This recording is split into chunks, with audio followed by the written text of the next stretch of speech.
Gwinnett County Public Library's Meet the Author series.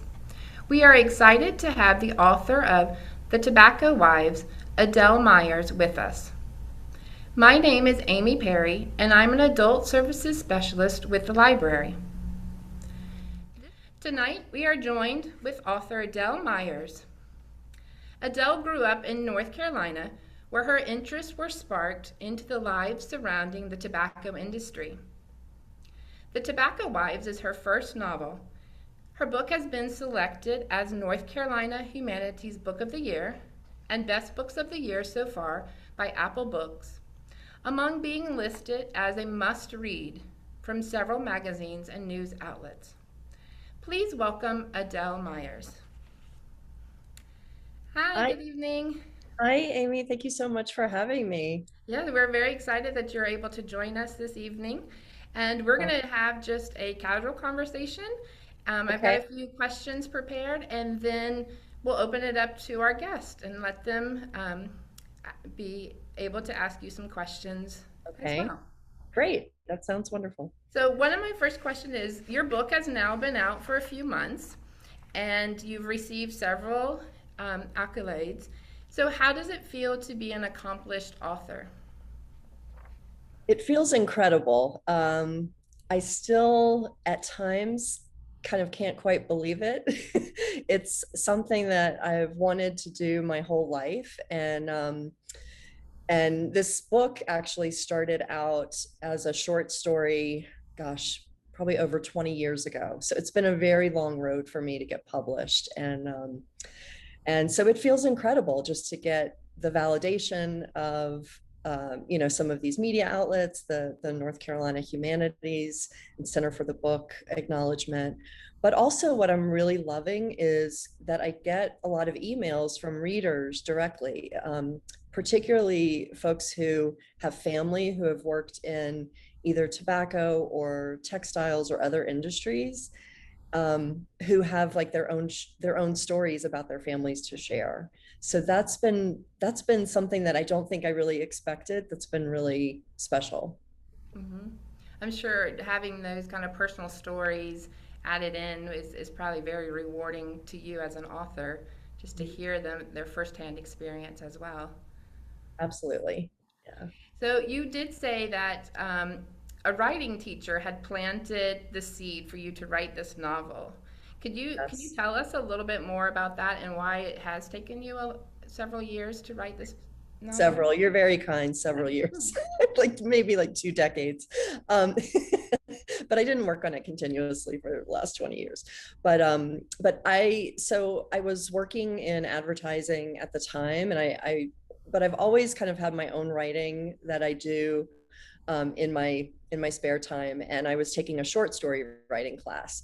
So I think it was just an exercise that we were doing as a class, and she gave us a prompt to start with, and I wrote a story, and it doesn't mirror the book, but it did focus on the women that I call the tobacco wives, so the wives of wealthy tobacco magnates in North Carolina in the 1940s. And she had written a number of different comments on the story, like certain suggestions, and she underlined some things that she thought worked well. But she wrote at the end that she said it feels like this just kind of flowed from you naturally, and it seems like there could be a bigger story here, that maybe there's a novel here.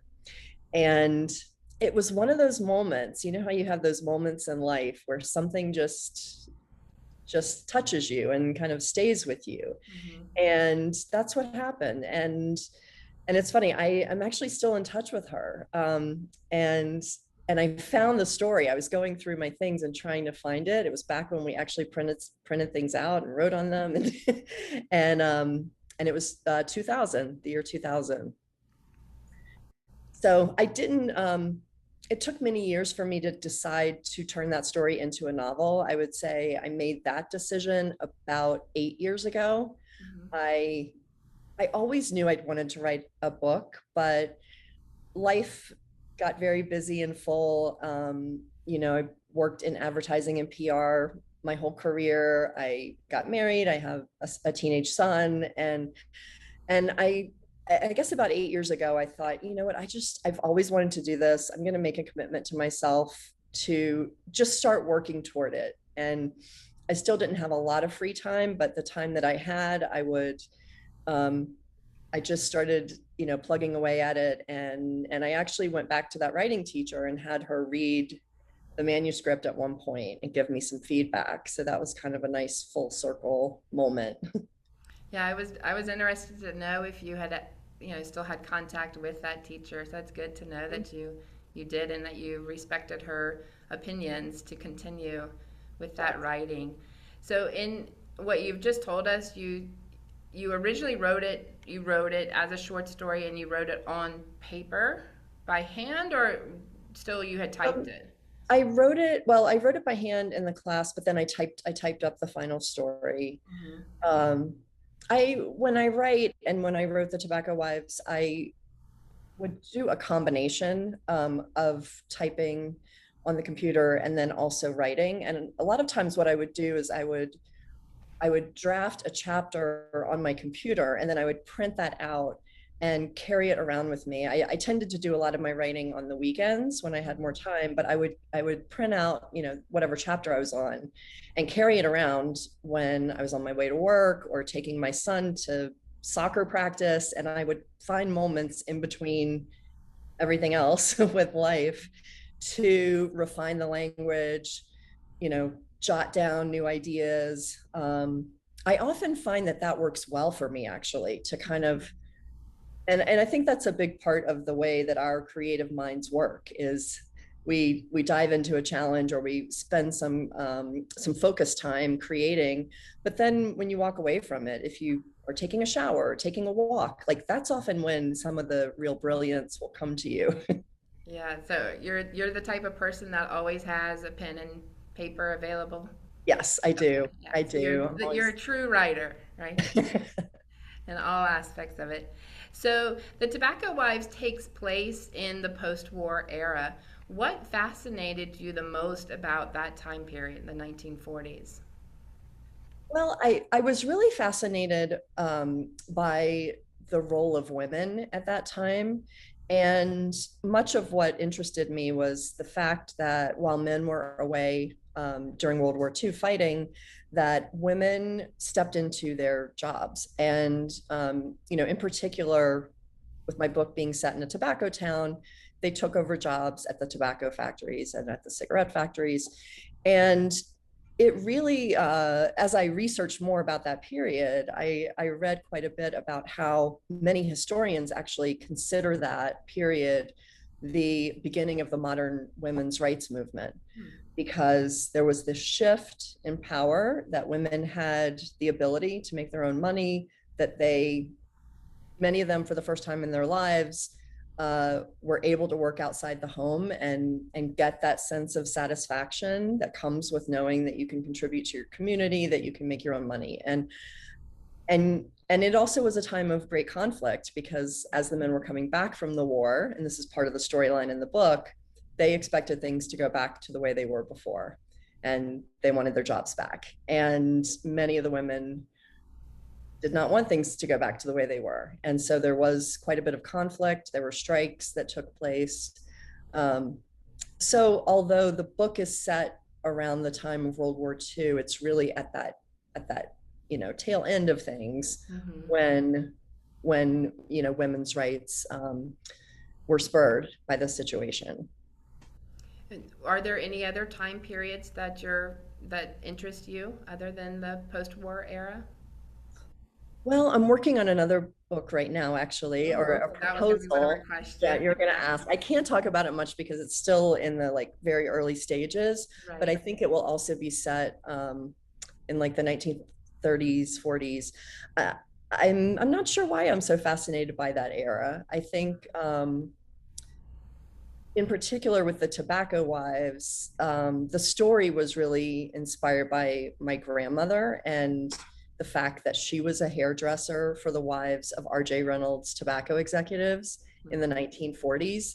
And so I grew up as a little girl with this idea of what life was like for these women in the 40s. And so, and then as I researched what was going on in history during that time, I thought, oh, this is a really interesting intersection if I, place the book right at the end of the war. And so, and before they knew about the dangers of smoking. Right. Yeah, a perfect way to set the story for those types of elements that we see throughout the story for sure. Yeah. So when you were doing your research about the tobacco industry, what things shocked you the most? I mean, as I was reading the Tobacco Wives, there were so many parts that, in hindsight, because now we know, you're like, really? Would people really think that? But then putting yourself in that time period, they didn't know. So what kind of things shocked you? Right, right. Well, it's interesting because, as you said, we all know about the dangers of smoking. So there's no surprise there. I think when you look back at some of the advertising at that time, it is pretty shocking to see how cigarettes were sold and the types of advertisements that used doctors, for instance. And actually, I have on my author website some examples of some of those ads. And the advertising is very interesting to me because I've also worked in that field for all of my professional life. But they use doctors in the ads to tout the benefits of cigarettes. They position cigarettes as being healthy. And it really was kind of like the Wild West of advertising back then. They could get away with pretty much saying whatever they wanted. Thankfully, there are regulations that are in place, but I think there are still situations where advertising is misleading, and it's something that is a pervasive issue. The other things, some of the specifics in the book actually came from conversations with my family members, and I think for me, some of those details were the most shocking, and maybe it's also because I was hearing stories that happened to them, so they were personal. And there's one part in the book where the main character, Maddie, who's a 15-year-old girl, visits the cigarette factories with her aunt. And the reader learns about this practice that is based on a true story, where there were in Winston-Salem, which is what the book was based on, Winston-Salem, there were two cigarette factories, one where they made the branded cigarettes, and then the other where they made reconstituted cigarettes, and they would call them Recon for short.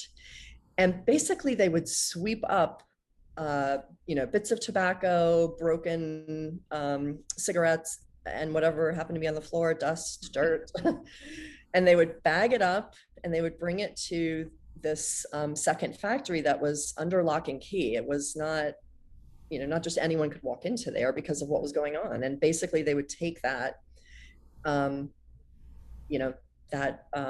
floor sweepings, and they would cook them up into this slurry and then dry it and turn it into the non-branded cigarettes.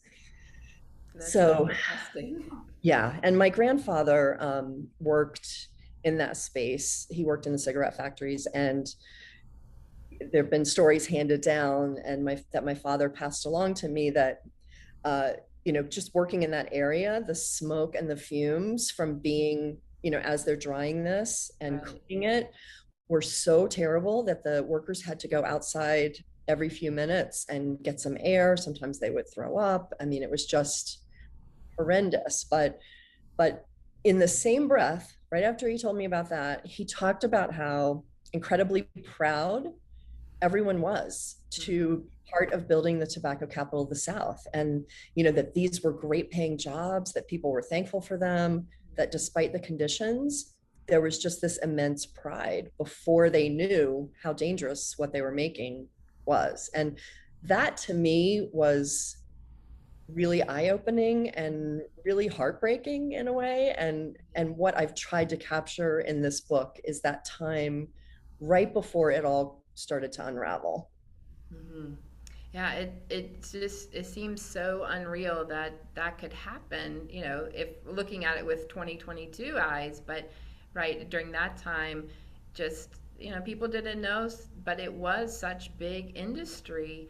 The family, every family was truly connected to tobacco. I mean, that was Right. their lifeline.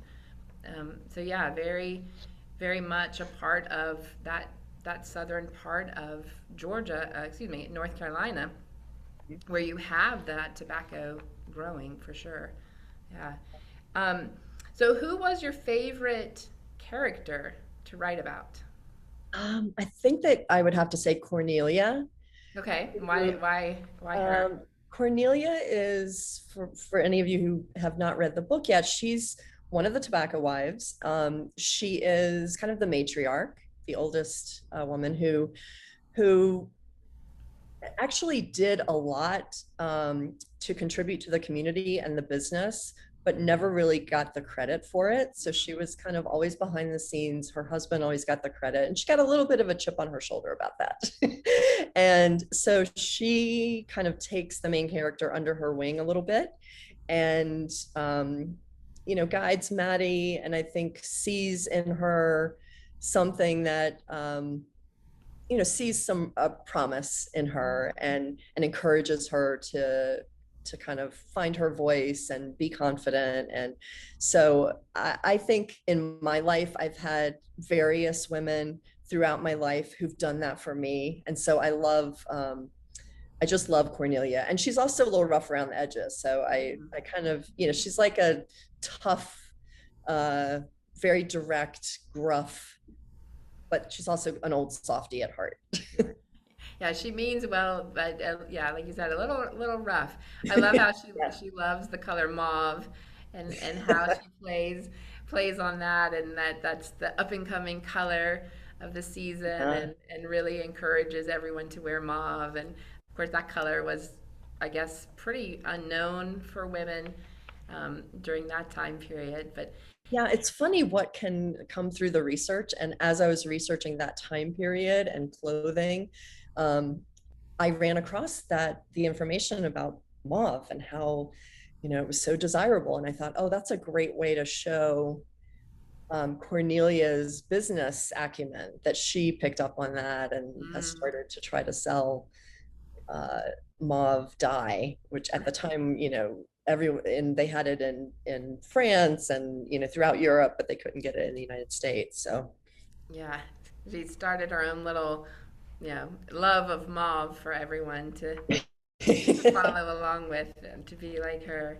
So when you were researching about the fashion, um, because throughout the entire book you mention, Vogue and Life magazine and all the supermodels and things of the time period and all the different styles of dressed on. Do you have a, an interest in fashion, or was that just to correlate with the story?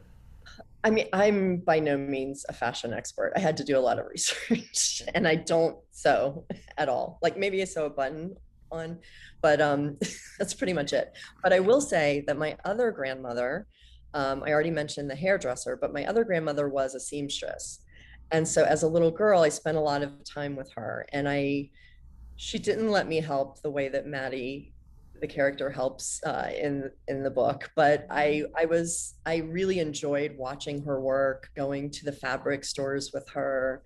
She let me help cut out things, but all of the sewing, the dresses, the fashion, I did a lot of research. I also really love just to be able to look through. We can do a lot of research online, but I also like to look through, books and look at old photos. I created a lot of Pinterest boards Mm-hmm. where I pulled examples of dresses that were popular during that time. And I even was able to order some vintage patterns so that I could hold those, lay out the patterns Mm-hmm. and look at them, and some of them also sparked ideas. There's actually a scene in the book where Maddie inadvertently brings some patterns to a meeting with Cornelia and Rose, another of the tobacco wives, and she brings the wrong ones, and that came from me researching and looking at some of those old patterns. Mm-hmm. That's really neat how you tied that in. I would have thought you were like a fashion diva just by all of your Oh, mentions of no. them. No, I I thought you had. certainly enjoyed it and I enjoy clothing, but I'm not, I mean, I've never worked in that field Mhm. or have any special skills. It's not your side gig or anything, right? No, it's Not not. in sewing No. glamorous dresses or anything. So we know that Maddie is often outspoken, especially for a 15-year-old female in the 1940s. When growing up, were you similar to Maddie? Oh, that's interesting. I've never gotten that question. I think I think Maddie was probably more outspoken than I was, but I probably wanted to be like Maddie. um, but I do think growing up, I was, a strong person. I faced some of the same issues that she faced, not with like losing a parent directly, but having to find my own way much of the time. And I think that that gives you courage and gives you kind of this inner strength that you know that you can rely on yourself. And I think that's something that she struggled with is she felt I can only count on myself. And yet over the course of the summer realized, well, maybe I can trust people. I can, let people into my life like Cornelia, like David, the love interest in this story.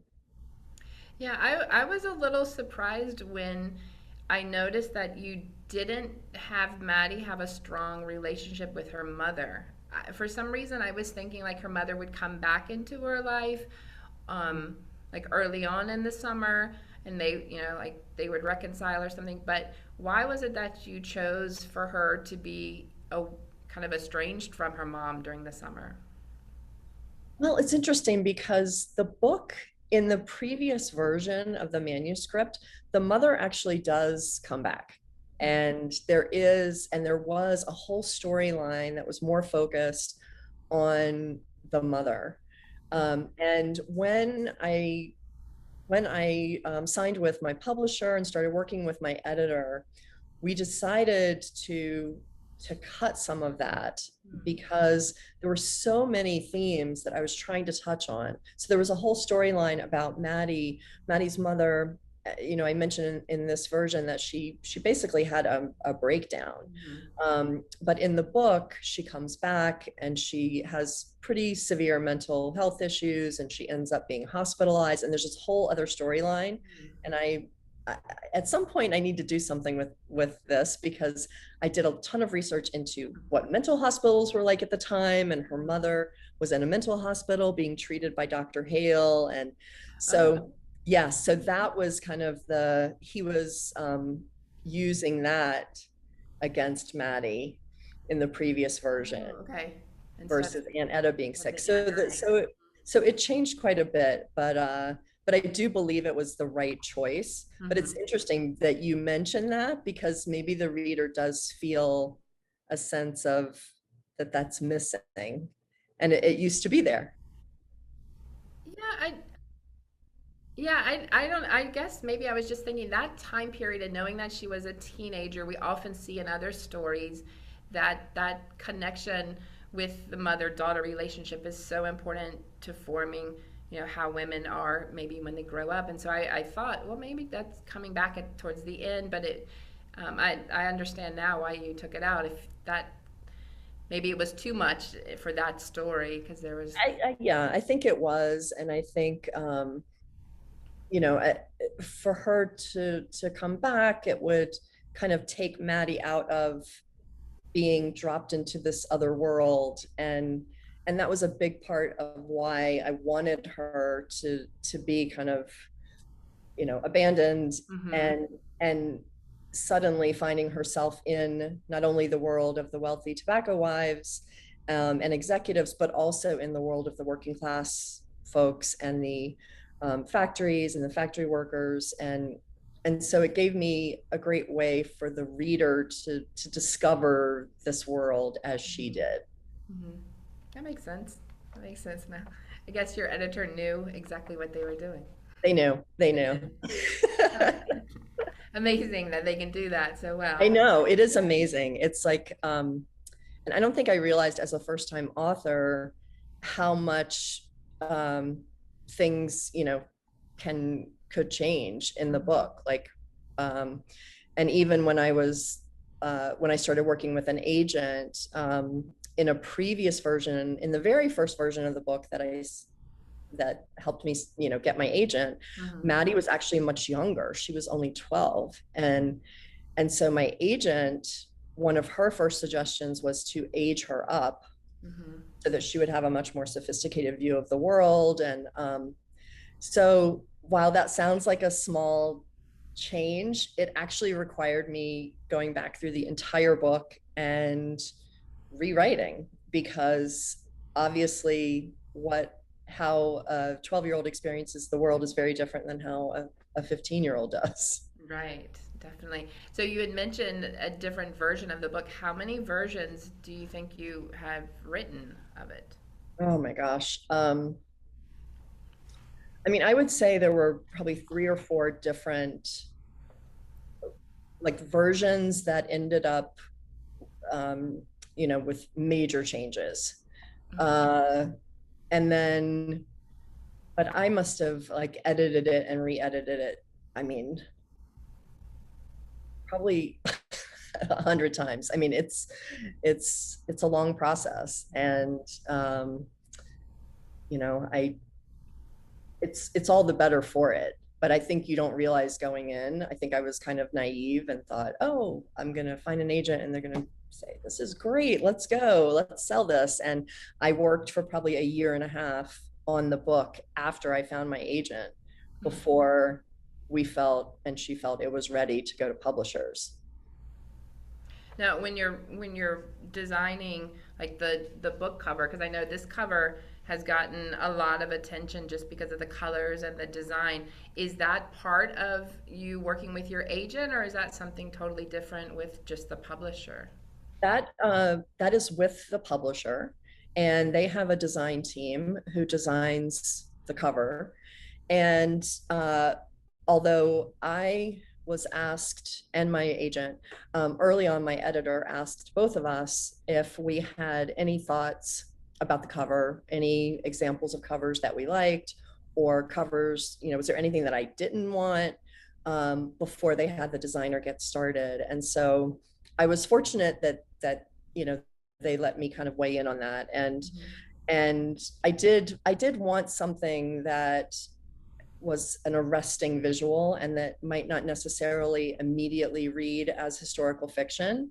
I think a lot of historical fiction, that focuses on women has pictures of women on the front of the book, Mhm. and I didn't want that. I wanted something that was kind of arresting, and I wanted to use, tobacco leaves in some way. So I was able to give that kind of input. But and then the designers came back with the cover, which I just fell in love with right away. It changed very little from the first, design that they did, which I think may be kind of unusual. I'm sure that there are times when authors go back and forth quite a bit before everyone's happy, but we just loved it. And I love, actually, the teacher I mentioned earlier, um, who kind of spurred me to write this. She described it as, she said, it looks like a Lily Pulitzer dress with a hand grenade in the pocket. Yeah, And I loved that. I was like, that is so perfect. that is a great description of Because that. it's beautiful and it's proper and prim, but yet there's this lighter, and it's, and that lighter has a lot of nostalgia around those Mhm. Zippo lighters. I've heard also from a lot of readers that they said, oh, I remember having one of those. Um, Yeah, and I think most people probably don't recognize that tobacco has those little buds on it. So I think that kind of ties in to the intriguing part of it as well. Like, what is that little flower? Because right, you don't think of tobacco as having such a pretty little flower on it. yeah, no, I was interesting to me during the research that I learned about all the different steps in tobacco farming. And one of the steps is called topping or suckering, which is where they break off the flowers. And they routinely go and do that because they want all the energy. The farmers wanted all the energy to go into making the leaves as big as possible. So I thought that was kind of an interesting analogy that they're willing to sacrifice that beautiful flower for So the can they use that flower for anything at all? they Is it don't just no? they don't really use them for anything. And there are red, pink, and white tobacco flowers, and they are pretty, but they don't have a very nice fragrance. Hmm. And they would just, cut them off or just flick them off and throw them on the field. And yeah, so just discard them. So I thought that was interesting. That is interesting. So one of my other questions is, you use a lot of dialogue in this novel, and did you find it difficult to use the language of the 1940s and base the conversations on topics of that era?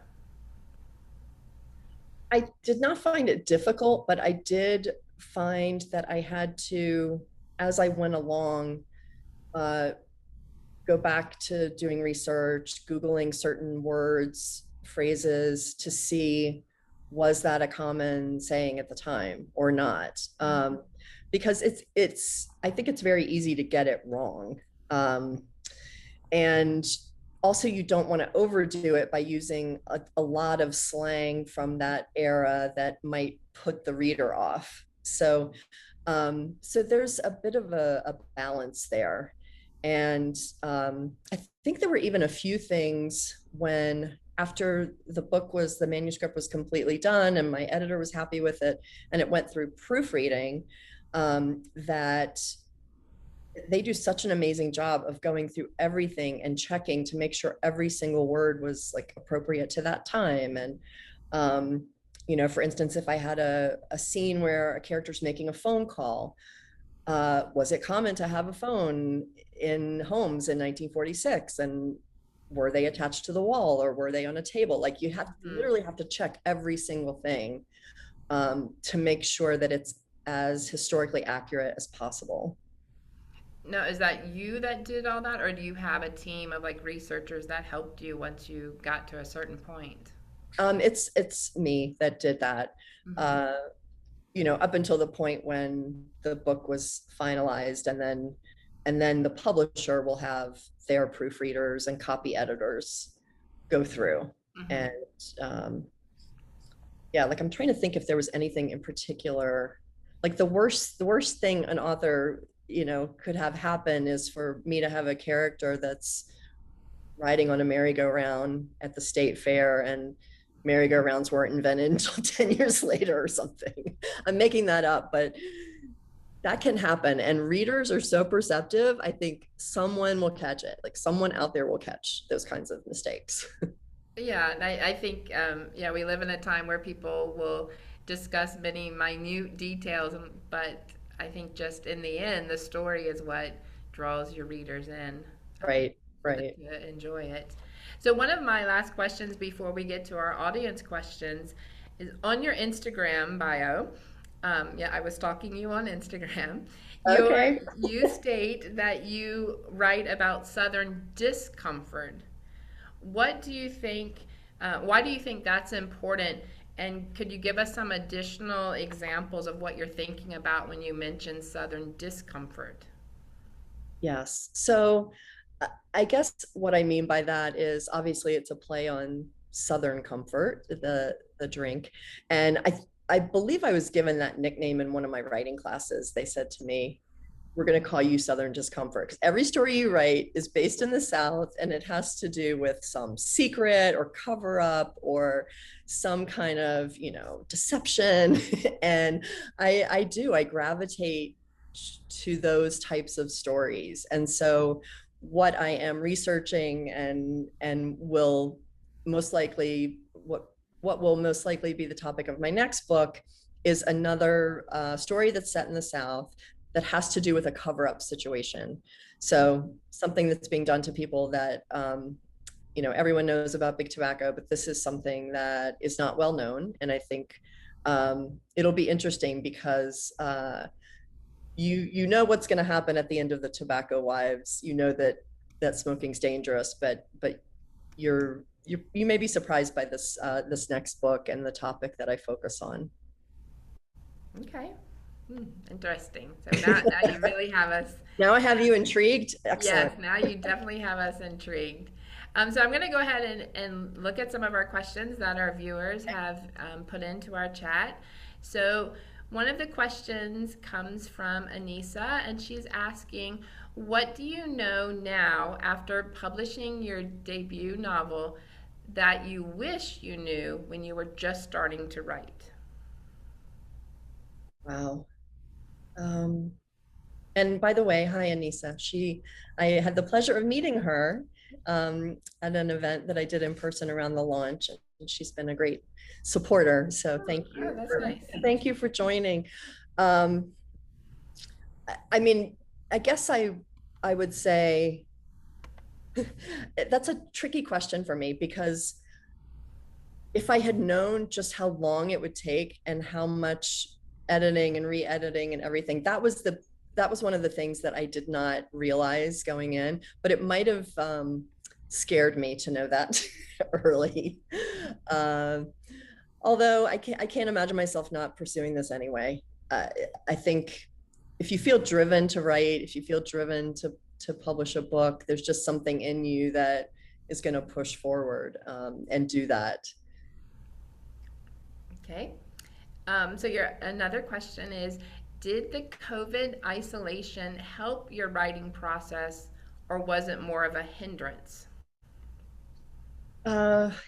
It was a bit of a hindrance at the beginning, but I did kind of find my groove. And so as far as the timing for me, my book was ready to go out to publishers. So finally, my agent and I were really happy with the manuscript. She was going to start pitching it and sending it out. And at that point, it was March of 2020. So COVID hit right as we were going to send it out. And everything kind of shut down. I mean, and so my agent recommended that we hold off for several months, just because editors weren't really reading at that point. I mean, we know that people continue to read books, but it was just such a disruptive time. And then in the fall is when, like the fall of 2020 is when she reached out to publishers and I signed with HarperCollins. And then I had some significant editing to do. So I worked for about 6 months. So that was during the COVID period. And I tended to write at writing spaces in my neighborhood, or I really liked to write in coffee shops. And so I didn't really write at home until COVID.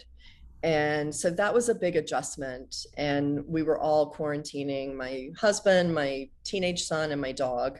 The dog was the most demanding, really. He like always wants my attention. So I set up a little desk, and I actually would light a candle. I found this like great tobacco vanilla candle that smells more like vanilla than tobacco. And I would light that as kind of a sensory cue whenever I was writing. And I was able to create some rituals that helped me kind of get into the flow of writing. Okay. The next question comes from Leslie, and she's asking, will you take the storyline of Maddie's mother's mental health challenges for a book in the future? I think I don't know that it'll be Maddie's mother and that character, but I wouldn't be surprised if I at some point write a book that has to do with mental illness and mother-daughter relationship. Okay. Another question is from Cindy. She asked, does your story talk about movies, everyone smoking cigarettes, and the influence on societies? Well, I'm trying to think. I don't specifically get into the movies in the book, but absolutely that was a huge part of the influence and a huge part of the advertising as well. Like every celebrity at the time, that was the heyday of old Hollywood, everyone smoked. A lot of the big stars were in the ads. So that is absolutely what was going on at that time. Okay. And Lori, there's another comment, I guess, from Lori. Okay. She is saying that she loved how you combine the vintage patterns with today's technology of the Pinterest board to gather research. And she's also recommending, if you're aware, that SCAD, the Savannah College of Art and Design, their Atlanta campus actually has an exhibit of character costumes Oh, used in wow. literature, cinema, and stage productions throughout the various centuries. And she was just recommending that perhaps you take a look at Ah. that. Oh, that sounds fascinating. I would love to check that out. Yeah, Thank you. yeah. Um, and I think that's all of our questions right now. So if any of viewers have another last minute question to ask Adele, you can type it there in the Q&A or in our chat. Of course, many people were asking, "What are you working on next?" And I think you've mentioned that, but you don't want to tell us too much of what's going on. Um, Right. Yeah, I really can't just because I haven't I'm right now working on a proposal for it to so that my editor and I can agree on the next book. So I'm working on a synopsis, and I've been developing character sketches and doing a lot of research. And I've written the first three chapters. I think that's what I will need in order to pitch the concept to my editor and get her to sign off. okay. So, And another um, guest has asked, "What is your biggest advice for new authors?"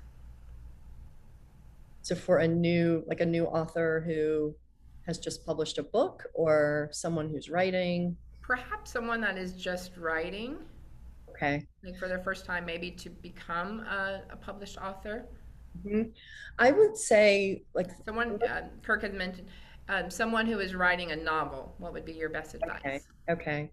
Um, my advice would be to just keep taking small steps towards your goal. It's definitely a marathon versus, a race. And I think there were many times that I felt very discouraged.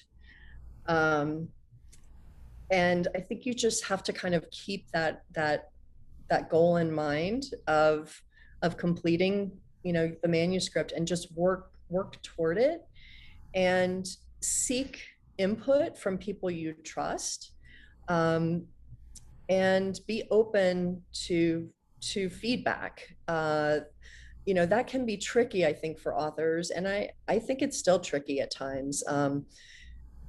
You're writing this, it's your voice, it's your story, and then you share it with someone, and everyone's going to have a different opinion. So how do you take that feedback, and what do you do with it? Because if you listen to every person, you'd end up changing the story 100 times over. And so one thing that I found helpful is I had some early readers who I really trusted. At one point, I'm part of a book club that I've been in for many, many years, where we read. Not It's not a writing group, and excuse me, and I had them read it for the manuscript for our monthly book, which was kind of scary, actually, to put myself out there. Um, but what was interesting is I got similar feedback from multiple people, and then also from some other folks. So I feel like if you're getting the same feedback, like people either aren't understanding something or something doesn't seem to be working, that is worth listening to and addressing. Mhm. So when you were writing, when you first started writing as a short story and then changing it into a novel, did you have a timeline of the type of story that you were aiming for? I mean, like, did you outline what you were doing, or were you more just as the ideas came and you kind of worked with those? Well, when I decided to start on a novel. I really didn't know where to start. And a writing teacher that I had mentioned this book called Right Away. I always forget the author's name. It's Elizabeth something, but it's called Right Away. And Elizabeth George, that's her name. She has written dozens of mysteries, and she wrote a book about her process and how she goes about writing a novel. And I read that book, and I didn't follow it to a T, but I used some of the elements that she used. I started first with character and with setting. I knew at the very beginning it was going to be about a tobacco town in the 40s. So I started researching, and then I started developing characters. And one thing that she recommends in her book, and that a lot of writers do, is develop character profiles. So you basically answer questions about the character. What's their biggest fear? What was their childhood like? What are they? What is their greatest hope? What could make them, fulfilled in life? Like, and you really have to kind of think through, even if all of those elements don't end up in the book and on the page. It's like you have to get to know your characters. And so I started with that, and then I did develop an outline. I know some writers, there's some that are plotters and some that are called pantsers, that just fly by the seat of their pants and write. I would say I'm somewhat in between. Um, I do like to plot and develop an outline, but have flexibility, because once I get into writing, sometimes the story, the character, and the situation will go in a different direction. So that's how I do it. Okay. And I've noticed in recent years, several writers, particularly of historical fiction, are kind of collaborating with other authors, and one will have one point of view and one will have another. Is that something you would be interested in doing, or are you wanting to develop your own personal style first? Oh, I haven't thought about that, but I have seen a number of authors who've done that, and I would be open to it. I would definitely be open to that. Um, yeah. Okay. And one of our last questions here is, what was the most surprising thing that happened on your book tour? Wow. The most surprising thing. Well, okay. The most surprising thing was I did an event in Indianapolis, and it was a benefit for a local charity. And it was hosted by this women's group. And there were six authors who were invited. And we all somehow had the impression that, it was like a series of events over 3 days. And it was called the Indianapolis author author benefit. Um, so the most shocking thing is that when we were rehearsing for the big event, the room was enormous, and they told us that they were expecting 850 people to come to this luncheon, and none of us realized that we were going to be speaking in front of 850 people.